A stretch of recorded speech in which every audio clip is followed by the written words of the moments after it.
Hello students, welcome to all of you once again on Brilliant Brain channel. I am Manish Gupta and I teach mathematics on Brilliant Brains. हम लोग brilliant bench के channel पे पाई batch के अंतर्गत class 10th के mathematics syllabus को discuss कर रहे थे, जिसमें क्लास 10th के सेकंड चैप्टर को हमने ऑन किया था, जिसके ऑलरेडी तीन सेशन और हम लोग कंप्लीट कर चुके हैं, जिसमें basic of polynomial, types of polynomial and one of the most important session third one is about zeros of polynomial के बारे में हम लोग डिस्कस किए थे। आई होप आप लोग बहुत सारे तीनों जो सेशन हुए हैं आप लोग कंप्लीट किए होंगे और अच्छे से एक नोट्स बनाए होंगे, सारे कॉन्सेप्ट को समझे होंगे, सारे कॉन्सेप्ट को पढ़े होंगे, सारे कॉन्सेप्ट को इम्प्लीमेंट करना सीखे होंगे एक अच्छे नए तरीके से, एक अच्छे नए अप्रोच के साथ। अगर आपको कोई भी डॉट रहता है तो कमेंट बॉक्स में बताना ना भूलें। अगर जो भी डॉट है कमेंट बॉक्स में बता दिया करें, मैं आपको नेक्स्ट सेशन में उस डॉट का सॉल्यूशन मैं बता दूंगा। आपके पास सारे अप्रोच है, सारे फैसिलिटी मैं दे रखा हूँ, तो आप फ़ायदा उठाएं। और ब्रिलियंट ब्रेंच के पाई बैच के अंतर्गत इतने ज़बरदस्त मैथ को डिस्कस किया जा रहा है, मैथ के कॉन्सेप्ट को, तो आप अपने दोस्तों को ज़रूर बताएं एक बार ब्रिलियंट ब्रेंच के बारे में, ब्रिलियंट ब्रेंच चैनल के बारे में, मेरे बारे में, है कि नहीं? जरूरी बनता है कभी कभी, ज़्यादा नहीं। तो आज का सेशन हम लोग डिस्कस करेंगे पॉलिनोमियल का फोर्थ लेक्चर। ये हमारा होने वाला है पॉलिनोमियल का पार्ट 4। ये पॉलिनोमियल का पार्ट 4 होने वाला है, जिसमें ये हम टोटली बोल सकते हैं वीवीआई लेक्चर है। जब तक आप वो तीनों जो था बेसिक था, 9 से रिलेटेड था, बट ये 10th का मैं बोल सकता हूँ कि 10th का पहला पॉलिनोमियल का लेक्चर है, क्योंकि यहाँ से डायरेक्ट क्वेश्चन आते हैं, यहीं से आपके चैप्टर्स भी ऑन होते हैं, यहीं से एक्सरसाइज भी बनाना होता है। तो ऐसा क्या है सर आज के लेक्चर में? तो आज के लेक्चर में हम लोग जानेंगे, पहला पॉइंट तो हम लोग रिवीजन ऑफ क्वाड्रेटिक पॉलिनोमियल, जो टाइप्स ऑफ क्वाड्रेटिक पॉलिनोमियल हम लोग पढ़े थे उसका रिवाइज करेंगे 2 मिनट। फिर one of the most important concept जानेंगे, relation between zeros and coefficient of a quadratic polynomial. किसी भी क्वाड्रेटिक पॉलिनोमियल के जीरोज क्या हो सकते हैं और कोएफिशिएंट क्या हो सकते हैं, और उन दोनों में रिलेशन क्या हो सकते हैं, उसके बारे में हम लोग जानेंगे। हालांकि इसके पीछे एक टॉपिक है ग्राफ ऑफ पॉलिनोमियल, जो कि मैं अभी स्थगित कर दिया, उसे अभी नहीं बता रहा हूँ। ग्राफ ऑफ पॉलिनोमियल का एक ज़बरदस्त सेशन लेकर आऊँगा, जिसमें सारे पॉलिनोमियल का ग्राफ मैं एक बनाना सिखाऊंगा, जिसमें क्वेश्चन डील करना सिखाऊंगा, ग्राफ से कैसे क्वेश्चन डील होता है। तो वो सेशन तो हमारा धमाकेदार होने वाला है, जल्दी वो सेशन को मैं ऑर्गेनाइज करूँगा, ठीक है? तो चलिए आज का सेशन स्टार्ट करते हैं बिना देरी किए हुए। आज का सेशन का पहला टॉपिक है हमारा रिवीजन ऑफ क्वाड्रेटिक पॉलिनोमियल। तो पहले इसी को देख लेते हैं। देखिए, हमारा सेशन बहुत ही फ्रूटफुल होता है, ये मेरा मानना है। आपका क्या मानना है? आप अपना फीडबैक जरूर दें मुझे, ठीक है? तो रिवीजन ऑफ क्वाड्रेटिक पॉलिनोमियल कहते हैं किसको है सर? तो सभी क्वाड्रेटिक पॉलिनोमियल देखिए, किसी पॉलिनोमियल को जानना तो उसके जनरल फॉर्म से जानना बहुत ही ईजी हो जाता है। अगर मैं बोलूँ क्वाड्रेटिक पॉलिनोमियल का, तो एक ऐसा पॉलिनोमियल जिसका डिग्री 2 हो। अगर इसका डेफिनेशन तैयार करोगे तो जिसका डिग्री 2 होता है उसी को क्वाड्रेटिक पॉलिनोमियल कहते हैं। सर ये दिखता कैसे? तो जनरल फॉर्म जीएफ से दिखता है। वो जीएफ जो तुम समझते हो वो नहीं, general form of quadratic polynomial अगर मैं समझूंगा तो x square plus b x plus c ऐसा फॉर्मेट होता है, जहां पे मैंने बताया था a can not be zero, जो मैक्सिमम पावर कवर करते, मैक्सिमम एक्सपोनेंट कवर करते, वो जीरो नहीं हो सकता। बी क्या था सर? कोऑफिशिएंट ऑफ एक्स कहते हैं इसे। और सी क्या था? कोई भी एक कांस्टेंट होता है। सर ए के बारे में और बताइए। तो इसे बोल सकते हैं कि कोएफिशिएंट ऑफ एक्स स्क्वायर है, कोएफिशिएंट ऑफ एक्स स्क्वायर है। तो यही आपका क्वाड्रेटिक पॉलिनोमियल होता है सर।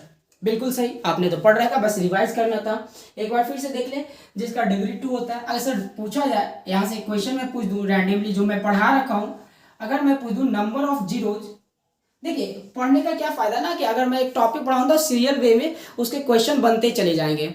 आप लास्ट 3 लेक्चर देखे होंगे, तो वो सारे कॉन्सेप्ट मैं यहाँ पे यूज करके एक पॉलिनोमियल में आपसे सारे कॉन्सेप्ट पूछ सकता हूँ। जैसे देखिए, पूछूंगा number of zeros can have possible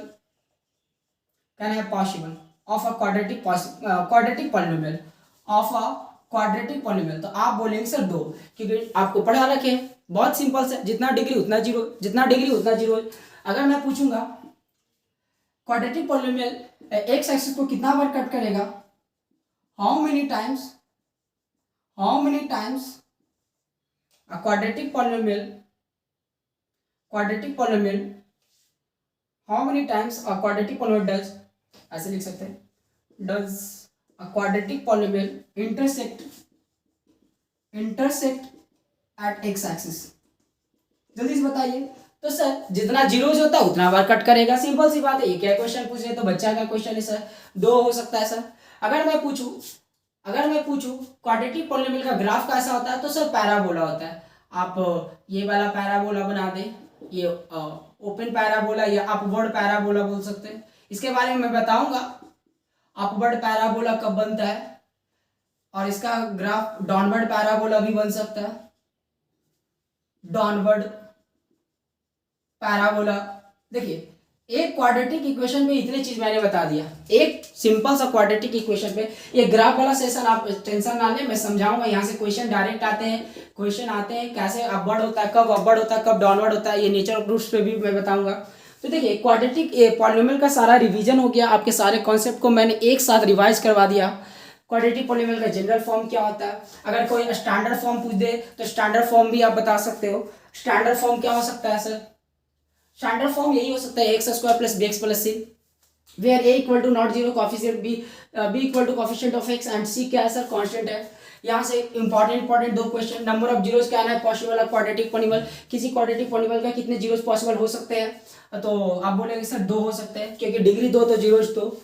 और how many times does a quadratic polynomial intersect at X axis, that will be two sir, that will be क्या सर टू। क्वाड्रेटिक पॉलिनोमियल का ग्राफ कैसा हो सकता है सर, अपवर्ड पैराबोला हो सकता है सर, डाउनवर्ड पैराबोला हो सकता है सर। देखिए क्वाड्रेटिक पॉलिनोमियल के बारे में इतना चीज मैंने बता दिया एक साथ, समझ में आया। तो चलिए अब मैं आपका ये रिवीजन था क्वाड्रेटिक पॉलिनोमियल के बारे में। मैं क्वाड्रेटिक पॉलिनोमियल के एक और लेक्चर लेकर आऊंगा, बहुत ही झकास लेक्चर होगा, वो इंपॉर्टेंट लेक्चर होगा हमारा, important lecture in the sense of quadratic polynomial के अनसीन बातें को मैं शेयर करूंगा। अनसीन बातें जो आपके बुक्स में नहीं होते हैं, लेकिन क्वेश्चन वहां से डायरेक्ट डील किए जा सकते हैं। मेरा बैच का तो मानना ही है कि यूनिक अप्रोच, यूनिक मेथड आपको देखने को मिलेंगे, ठीक है। तो अब हम लोग पढ़ेंगे सर क्वाड्रेटिक पॉलिनोमियल का सेकंड कॉन्सेप्ट आज का, जो कि इंपॉर्टेंट होने वाला है, relation between zeros and coefficient, zeros and coefficient के बारे में हम लोग पढ़ेंगे। इसको पढ़ने से पहले, इसको समझाने से पहले सबसे बेस्ट तरीका, देखिए सबसे बेस्ट तरीका होता है एग्जाम्पल, उसके विजुअलाइजिंग चीज मैं बता दूंगा, थ्योरी बता दूंगा, आपको समझ ही नहीं, क्या फायदा। पहले मैं विजुअलाइज करता हूँ कि जीरोज एंड कोएफिशिएंट में कैसा रिलेशन बन सकता है। पहले मैं रिलेशन बनाऊंगा, फिर उस रिलेशन को प्रूव भी करूंगा, फिर आपको इंप्लीमेंट करना भी सिखाऊंगा, टेंशन ना लीजिए। तो चलिए एक क्वाड्रेटिक पॉलिनोमियल के बारे में बात करते हैं। अगर मैं बात करूं, देखिए मैं जो भी बताऊंगा आपको विजुअलाइज होगा सर, आपको मजा आएगा सर, बहुत अच्छे लगेंगे sir. 7x² plus 10x plus का 20 एक क्वाड्रेटिक पॉलिनोमियल है। तो आपको जीरोज एंड कोएफिशिएंट तो आपको पता है, x² का कोएफिशिएंट 7 है, कोएफिशिएंट की मैं बात करूं तो a 7 है सर, b 10 है सर, एंड c अगर 21 है सर। यही आपका कोएफिशिएंट होता है। कोएफिशिएंट का मतलब x² का कोएफिशिएंट, x का कोएफिशिएंट और कांस्टेंट, यही तीनों के बाद जो मैं इसके कोएफिशिएंट की बात कर रहा हूँ, ये जो कोएफिशिएंट की मैं बार बार चर्चा कर रहा हूँ, यही तीनों डेटा की बात कर रहा हूँ।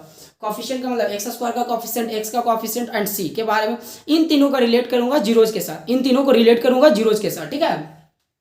इन तीनों को रिलेट करूंगा कहाँ पे, जीरोज के साथ। पहले रिलेट करने के लिए मैं सिखाता हूँ। अब मैं क्या करूंगा, आपको पता है कि जीरो से रिलेट कब होंगे, जब जीरो फाइंड आउट होंगे। ओहो सर मजा तो आ गया था सर, थर्ड लेक्चर में मजा आ गया था सर, आपने जीरोज निकालना सिखाया था सर, क्या सिखाया सर, मजा आ गया सर, मजा मौज कर दी आपने। जी सर बिल्कुल, जीरोज निकालना मैंने थर्ड लेक्चर में सिखाया था कि how can we find zeros of a polynomial. तो जीरोज कैसे निकाले जाते हैं, किसी पॉलिनोमियल को जीरोज निकालने के लिए पॉलिनोमियल का वैल्यू जीरो करना पड़ता है। तो मैं मान लिया लेट इसका जीरोज निकालना है, मान लीजिए इसका जीरोज निकालना है, तो आप क्या करेंगे, जीरोज निकालने के लिए पॉलिनोमियल का वैल्यू जीरो करेंगे। पॉलिनोमियल का वैल्यू इसलिए जीरोज करेंगे कि किसी भी जीरोज पे पॉलिनोमियल का वैल्यू जीरो होता है, ठीक है। तो fx का वैल्यू जीरो कर दिया, तो अब निकालिए 7x², fx का वैल्यू है कितना sir, 7x² plus 10x plus का 20 बराबर जीरो। अब इसका क्वाड्रेटिक पॉलिनोमियल ब्रेक करने आता ही होगा बाय स्प्लिटिंग मेथड, आपको पता ही होगा, by mid point of splitting method,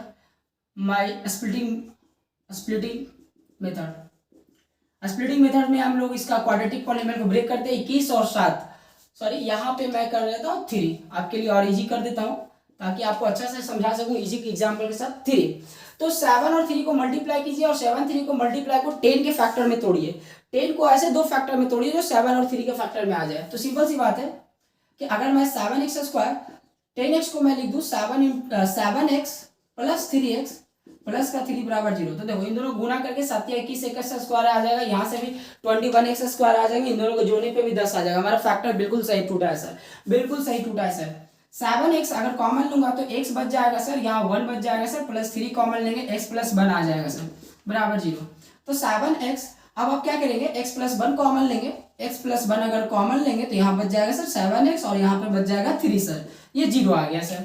यहाँ पे दो फैक्टर आ गए सर, दोनों फैक्टर को अगर आप 0 करेंगे सर तो x प्लस 1 बराबर 0 हो जाएगा सर, और 7x प्लस 3 बराबर भी 0 हो जाएगा सर।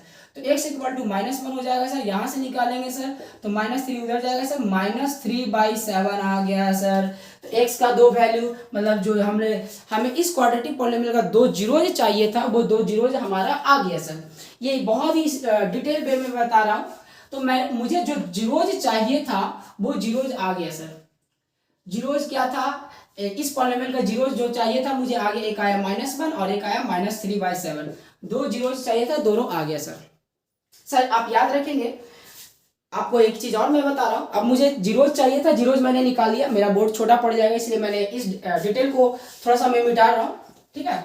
मुझे जो जीरोज चाहिए था वो निकल गया, ठीक है। यहाँ पर देखिए मैं जीरोज निकाल चुका हूँ, इस पॉलिनोमियल का जीरोज निकाल चुका हूँ। अब मैं बता रहा हूँ जीरोज का एक और नाम होता है सर, जीरोज को एक और नाम से जानते हैं हम लोग, रूट्स ऑफ पॉलिनोमियल के नाम से जानते हैं। क्या चीज के नाम से जानते हैं, रूट्स ऑफ पॉलिनोमियल। मतलब जीरोज क्या है या रूट्स क्या है, आपका भी एक नाम होता है, एक घर का नाम, एक स्कूल का नाम, एक कॉलेज का नाम अलग होता है ना। जैसे किसी का नाम बंटी है घर पर, तो स्कूल में पता नहीं क्या क्या होगा, मुझे तो वायरस याद आ रहा है, बताओ वायरस हो सकता है। अच्छा अभी एक मुझे कमेंट करके बताना, किसी भी आप अपने सर के, टीचर्स के, या आप अपने प्रिंसिपल के कोई एक्स्ट्रा नाम, कोई एक्स्ट्रा नेम के साथ पुकारते हैं, अगर है तो जरूर कमेंट में बताएं, ठीक है। चलिए आप याद रखेंगे जीरोज ऑफ पॉलिनोमियल को रूट्स ऑफ पॉलिनोमियल के नाम से जाना जाता है। मैं पूछ दूं कि किसी भी क्वाड्रेटिक पॉलिनोमियल में कितने जीरोज है, तो दो जीरोज पॉसिबल है। कितने रूट्स पॉसिबल है, तो दो ही। तो जीरोज बोलूं या रूट्स बोलूं बात बराबर है, ठीक है। तो याद रखिएगा जो जीरोज होते हैं, ये एक बात और मैं बताऊंगा यहाँ पर, नोट डाउन में, टू जीरोज और roots of a quadratic polynomial. Quadratic polynomial के कितने जीरोज हैं सर, दो जीरोज हो सकते हैं, दो रूट्स, और इसे मैं अल्फा या बीटा से डिनोट कराया जाता है। एक जीरोज या एक रूट्स को अल्फा से और दूसरे जीरोज को बीटा से डिनोट करते हैं। बोलो समझ में आया, एक जीरोज को अल्फा से और दूसरे जीरोज को बीटा से, एक जीरोज को या एक रूट्स को अल्फा से, दूसरे जीरोज को दूसरे रूट्स को बीटा से। तो आप याद रखें, कंफ्यूज ना हो, कहीं भी जीरोज है कहीं भी रूट्स है तो कोई दिक्कत नहीं है, आपको डटे रहना है, क्योंकि मनीष सर से पढ़े हो, है कि नहीं। तो जीरोज हो या रूट्स हो बात बराबर है सर। अब देखिए अभी जस्ट मैंने बताया कि इसके दो जीरोज पॉसिबल है या दो रूट्स पॉसिबल है। एक को मैं अल्फा माना, तो पहला जीरोज को मैंने अल्फा माना और दूसरे जीरोज को बीटा। याद रखेंगे दोनों जीरोज को most of the book alpha और बीटा से ही डिनोट करते हैं, most of the book alpha और बीटा से डिनोट करते हैं, इसी कारण मैंने अल्फा और बीटा से ही डिनोट किया, ठीक है। तो अल्फा एक ग्रीक लेटर है और बीटा भी एक ग्रीक लेटर है। अल्फा का वैल्यू इसके दो जीरोज में कौन कौन है, अल्फा और बीटा, जिसमें अल्फा का वैल्यू -1 है और बीटा का वैल्यू -3/7 है। बोलिए क्लियर है, बहुत अच्छे क्लियर है सर, बहुत अच्छे क्लियर है सर। वो पूछ देगा कि यहाँ अल्फा और बीटा क्या है, तो रूट्स ऑफ क्वाड्रेटिक पॉलिनोमियल है, roots of quadratic polynomial. Sir roots बोले या जीरोज बोले बात बराबर है सर, मैं बार बार बोल रहा हूँ, रूट्स बोले या जीरोज बोले बात बराबर है सर। हमें रिलेशन चाहिए था सर, चलिए रिलेशन मैं निकालता हूँ। अब मैं चाहता हूँ कि अल्फा और बीटा को आप जोड़ दीजिए, मतलब आप निकाल लीजिए सम ऑफ रूट्स या zeros, sum of zeros of a quadratic polynomial. तो आप बोलेंगे सर जोड़ेंगे तो अल्फा प्लस बीटा आ जाएगा, तो अल्फा प्लस बीटा का सम यहाँ पे कितना आएगा, तो -1 -3/7। देखिए रिलेशन मुझे निकालना है, तो आपको जोड़ने के लिए मैं बता रहा हूँ। अब जब जोड़ेंगे तो एक रिलेशन निकलेगा, -10/7 आया सर, क्या आया -10/7 आया सर। अब देखिए ये सम ऑफ रूट्स है, that will be alpha plus beta, इसका वैल्यू आया -10/7। गौर फरमाना, रिलेशन यहीं से निकलेगा कि किसी भी क्वाड्रेटिक पॉलिनोमियल का सम ऑफ जीरोज 10/7, इस पॉलिनोमियल का है 10/7। तो जरा यहाँ पे गौर फरमाओ कि 10/7 इस कोफिशिएंट से कैसे प्राप्त किया जा सकता है। तो बोलेंगे सर बहुत इजी है सर, यहाँ पे b का वैल्यू 10 है सर, ये a का वैल्यू 7 है सर। अगर आप निकालना चाहते हैं -10/7 तो इट विल बी क्या होगा -b/a। अगर आप देखें कि अगर b/a का वैल्यू 10/7 है लेकिन आपका 0 आया क्या सर माइनस, तो यहाँ माइनस लगा दीजिए सर। तो देखिए एक रिलेशन बन जाएगा, यही एक रिलेशन बन जाएगा क्या कि -b/a का वैल्यू 10/7 -10/7 के बराबर होता है। मतलब -10/7 यहाँ पे है क्या सर, तो ये सम ऑफ जीरोज है सर, सम ऑफ जीरोज है। बहुत अच्छा सर, मजा आ गया सर, मजा आ गया। मतलब कि किसी भी क्वाड्रेटिक पॉलिनोमियल में -b/a को सम ऑफ जीरो से डिफाइन किया गया, सम ऑफ जीरो से डिफाइन किया गया। यही तो रिलेशन है सर। यहां से एक रिलेशन आप निकाल पाए, क्या निकाल पाए सर, वो रिलेशन क्या निकला सर कि किसी भी क्वाड्रेटिक पॉलिनोमियल में सम ऑफ जीरोज मतलब अल्फा प्लस बीटा का वैल्यू -b/a के बराबर होता है। और b का क्या होता है सर, b होता है x का कोफिशिएंट और a क्या होता है सर x² का कोफिशिएंट, और उसमें जो भी साइन है सर माइनस। ये याद रखेंगे कि क्वाड्रेटिक पॉलिनोमियल हमेशा जनरल फॉर्म में होनी चाहिए। आप जब रिलेशन की बात कर रहे हो तो जनरल फॉर्म में अगर नहीं है तो आपका रिलेशन गलत हो जाएगा। तो आपको समझ में आया जो रिलेशन मैंने फाइंड आउट करके बताया कि किसी भी क्वाड्रेटिक पॉलिनोमियल में मैंने देखिए अपने मन से निकाला था सम ऑफ जीरो जो कि आया -10/7। जब मैं इस रिजल्ट को ऑब्जर्व किया तो देखा कि b/a नहीं -b/a के बराबर है। तो मैं समझ गया कि sum of zeros alpha plus beta का वैल्यू -b/a के बराबर हो जाता है। तो यहाँ से एक फार्मूला भी डिराइव हो गया कि sum of zeros of a quadratic polynomial what will be what, तो -b/a के इक्वल होता है। बोलो क्लियर है। इसको मैं प्रूफ भी करूंगा, चलिए एक और रिलेशन मैं बताऊंगा। यहाँ पे एक रिलेशन और बताऊंगा, जैसे मैं बताता हूं वैसे कॉपी में नोट डाउन करते चलिएगा। मैं चाहता हूं कि आप प्रोडक्ट ऑफ जीरोज निकालो, प्रोडक्ट ऑफ रूट्स या जीरोज निकालो, प्रोडक्ट ऑफ रूट्स या जीरोज। तो आप बोलेंगे सर ये पहला ये क्वाड्रेटिक पॉलिनोमियल है, इसका 2 रूट्स आया था अल्फा और बीटा जिसका वैल्यू -1 -3/7 लिखे थे। जब आप प्रोडक्ट निकालेंगे तो अल्फा इंटू बीटा का वैल्यू आप निकाले, चलो निकाल के देखते हैं। अल्फा का वैल्यू -1 और बीटा का वैल्यू -3/7, दैट विल बी 3/7। अब जरा इस 3/7 को ऑब्जर्व करके बताओ एबीसी में क्या रिलेशन बनेगा सर। तो सर देखिए कि अगर 10 और 7 करेंगे तो कभी 3/7 नहीं आएगा। लेकिन अगर C और A में हम रिलेट करें, C और A में, तो 21 और 7 में रिलेशन आएगा सर। 21 और 7 में क्या रिलेशन आएगा सर, 21 और 7 में आपका एक रिलेशन बनेगा सर, बिल्कुल बनेगा सर कि सॉरी हाँ बिल्कुल सही है कि आप अगर C/A करें सर, ये मैंने C गलत यहाँ पे लिख दिया था, यहाँ पे 3 है, तभी तो मैं बोल रहा हूँ कि हमारा रिलेशन आके नहीं रहा था। यहाँ पे C 3 था, यहाँ पर C क्या था 3 था। तो बिल्कुल अब आप विजुअलाइज बिल्कुल कर सकते हैं कि C/A का वैल्यू, देखिए C/A का वैल्यू इसमें 3/7 है, हमारा प्रोडक्ट का जीरोज का प्रोडक्ट भी 3/7 के बराबर आया। तो बहुत सिंपल है सर कि प्रोडक्ट ऑफ जीरोज 3/7 का वैल्यू कोफिशिएंट में C/A के बराबर आता है सर। ये आप ऑब्जर्व करके अभी जस्ट बताया सर कि किसी भी क्वाड्रेटिक पॉलिनोमियल में प्रोडक्ट ऑफ जीरोज का वैल्यू C/A के बराबर आता है सर। बोलो क्लियर है सर, बोलो कि C क्या है सर, तो कोफिशिएंट, ये कांस्टेंट वैल्यू है, ये क्या है सर कांस्टेंट वैल्यू, ये क्या है सर कोफिशिएंट ऑफ A क्या होता है सर x² होता है, कोफिशिएंट ऑफ x² हो गया सर। बोलो क्लियर है क्या, बोलो समझ में आया। मैंने क्या किया, प्रोडक्ट निकाला, फिर इसको रिलेट करके देखा तो ये C/A के बराबर है। तो यहाँ से क्या निकल गया, एक रिलेशन निकल गया सर। बहुत अच्छे सर, आप बहुत अच्छे समझा दिए सर। एक रिलेशन क्या निकल गया कि product of zeros of a quadratic polynomial that will be क्या, अल्फा इंटू बीटा से रिलेट करते हैं, ये C/A के बराबर होता है। तो 2 फार्मूला मैंने यहाँ पे आपको बताया, अभी रिलेशन निकाल कर बताया कि सम ऑफ जीरोज क्या होता है, -b/a के बराबर होता है। मैंने एक्सपेरिमेंट करके बताया कि ये -b/a के बराबर होता है। और प्रोडक्ट ऑफ जीरोज क्या होता है, अल्फा इंटू बीटा C/A के बराबर होता है। बोलो क्लियर है कि नहीं है, बोलो क्लियर है। ये मैंने आपको क्या करके बताया था, देखिए मैं अभी ग्लास में आऊंगा,